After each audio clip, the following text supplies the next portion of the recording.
This is the story of the woman who found the wrong house. It starts with a door. A plain white door at the end of a quiet cul-de-sac. A door no one notices. A door nobody knocks on. But on August 19th at 7:42 p.m., one woman does. Her name is Helena Ward, 34 years old, paralegal, steady, predictable. Someone who always paid her bills early, always returned her grocery cart, always believed the world made sense if you followed the rules. That was true, until the night her car ran out of gas in the wrong neighborhood. She steps out of her stalled sedan, phone at 4%, sun sinking fast. The GPS shows the nearest gas station, 2.1 miles. She walks. It's quiet, too quiet. The streetlights flicker like they're deciding whether to die or stay alive. At the fourth block, she sees a row of houses. Neat lawns, trimmed hedges, the kind of street where nothing bad should ever happen. And that's when Helena sees it. A house with its lights on, warm, inviting, and a woman's silhouette pacing inside. Helena walks up, rehearsing her polite little speech. "Hi, sorry to bother you. My car died. Can I use your phone?" She knocks. Once, twice. The silhouette freezes. The door creaks open 5 inches. A single green eye peers through. "Yes." Soft voice. Nervous. Too nervous. "Hi, I'm so sorry. My car broke down. You shouldn't be here." The woman glances over her shoulder, like someone's watching her. Helena forces a smile. "I just need to call roadside assistance." "No, please, leave, now." The woman tries to shut the door, but something in Helena refuses to move. It isn't her stubbornness. It's the fear in that woman's eye. Not normal fear, hunted fear. "Are you okay?" Helena asks. The woman's lips part. She wants to say yes, wants to lie, but her voice betrays her. "I don't know." Then, a voice from deeper in the house. "Who's at the door, Claire?" The woman flinches. Helena doesn't breathe. The man's footsteps get closer. "Just a solicitor," Claire shouts, panic cracking her voice. The door slams shut. 3 locks turn. Helena backs away, heartbeat clawing at her ribs. A normal person would leave. Helena is not a normal person tonight. She takes 2 steps back toward the house. She looks at the front windows, the curtains, the shadows behind them. She hears the muffled argument inside. The man's voice is low, sharp. The woman's is breaking, stuttering. The sound of something thrown. A cry. A thud. Helena stumbles backward onto the lawn. "Call the police," her brain screams. Phone 1%. She dials. The screen goes black. Dead. And now she's standing in front of a house where something is wrong. Terribly wrong. And she is the only person who knows. A door opens 2 houses down. An old man with a cane steps out, eyeing her.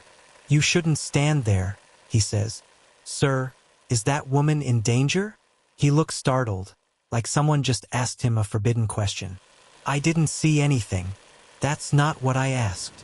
"I didn't see anything," he repeats, stepping back inside and shutting his door. Helena feels the hairs lift on her arms. This street knows something. This street is quiet for a reason. At 8:03 p.m., Helena hears it. A scream. Sharp, short, cut off. Helena freezes. That scream wasn't surprise. It was pain. Helena's feet move before her mind catches up, sprinting toward the backyard. If she can get a better angle, see inside. She ducks behind a fence, breath shaky, heart pounding loud enough she fears they'll hear it. Through a gap in the blinds, she sees the man. Tall, broad, wearing gloves. He's dragging something. No, not something. Someone. Claire. Unconscious. Or worse. Helena gasps, and the man instantly turns toward the window. Their eyes meet through the glass. He drops Claire, walks toward the back door. Slowly, deliberately, Helena runs. She bolts back toward the street, but her dead car is still there, useless. The nearest intersection is too far. She needs another house, another phone. She ducks into the driveway of the old man with the cane. She bangs on his door. "Help! Please!" Nothing. She bangs harder. Still nothing. Then she hears it. A second door unlocking. Not his. The one behind her. Claire's house. The man stepping out. Looking for her. Helena races between houses. Slipping through darkness. Vaulting over a low hedge. Her lungs burn. Her vision blurs. She crouches behind a trash bin. The man's steps grow closer, boots scraping asphalt. Then he stops, breathing steady, listening. "Come out," he says calmly. "You saw something you shouldn't have." She clamps a hand over her mouth. You know what happens next. Porch light flicks on. A teenage boy steps outside wearing headphones, holding 2 slices of pizza. He looks up, sees the man. You okay, dude?" The man straightens, smiling like he's just a friendly neighbor out for a stroll. "Fine, just looking for my dog." "You got a dog?" "Of course.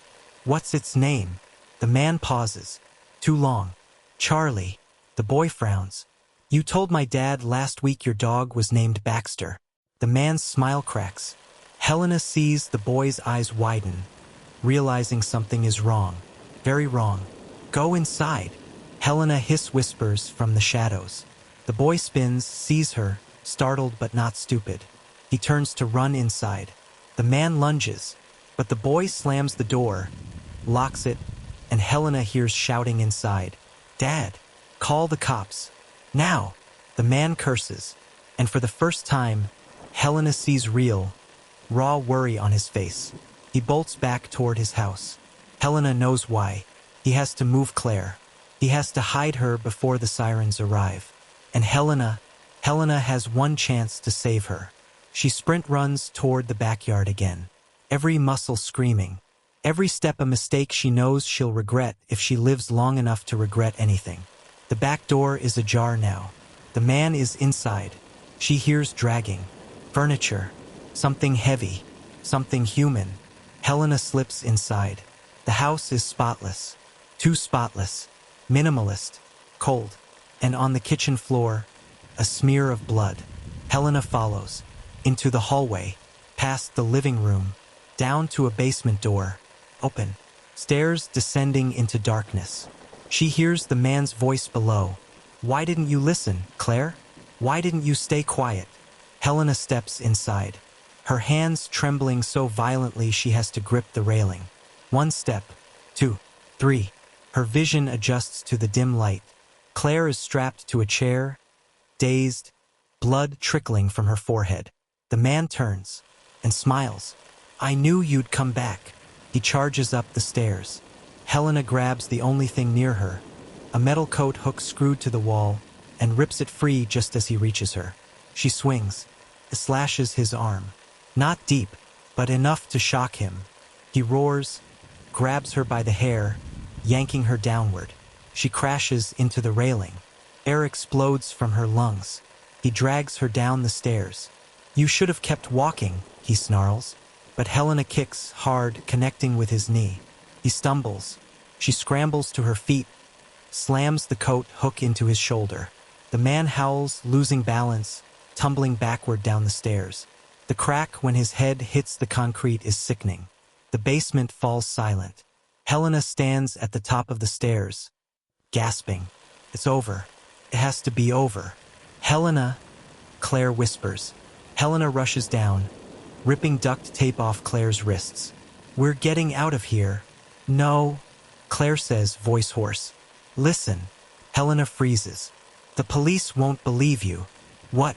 Why?" Claire swallows. "Because he is the police." Helena's blood turns to ice. "He's Detective Mark Rowan. Missing persons. Everyone trusts him. No one questions him. And she swallows. "I was supposed to disappear. Tonight." Sirens approach. Fast. Helena stares at the unconscious man on the floor. A detective. A trusted one. And now the boy's 911 call has brought half the county straight to his house. "This isn't over," Claire whispers. "Even if he dies, he's not the only one." "What does that mean?" Claire shakes her head. "You'll see." The basement door bursts open. Officers storm inside, guns drawn. Yelling commands, Helena raises her hands. trembling, covered in blood that isn't hers. Claire points at the detective on the ground. He tried to kill us, but the officers freeze. Not at the sight of the detective, at the sight of Helena. Ma'am, one officer says, slowly lowering his weapon. You need to step away from him. Helena blinks. What? I helped her. Ma'am, step away. Now. Why are they looking at her like she's the threat? Why aren't they helping Claire? Why is one officer turning his body camera off? Why is Claire's face suddenly blank, as if she slipped back into a role she knows too well? She looks at Helena with an expression Helena can't read, can't understand, can't survive. Thank you for coming back, Claire whispers. The last thing Helena sees is two officers approaching her fast. Hands out, cold expressions, and Claire watching silently as Helena is forced to the ground. And the door of the house with the lights on finally closes. Forever.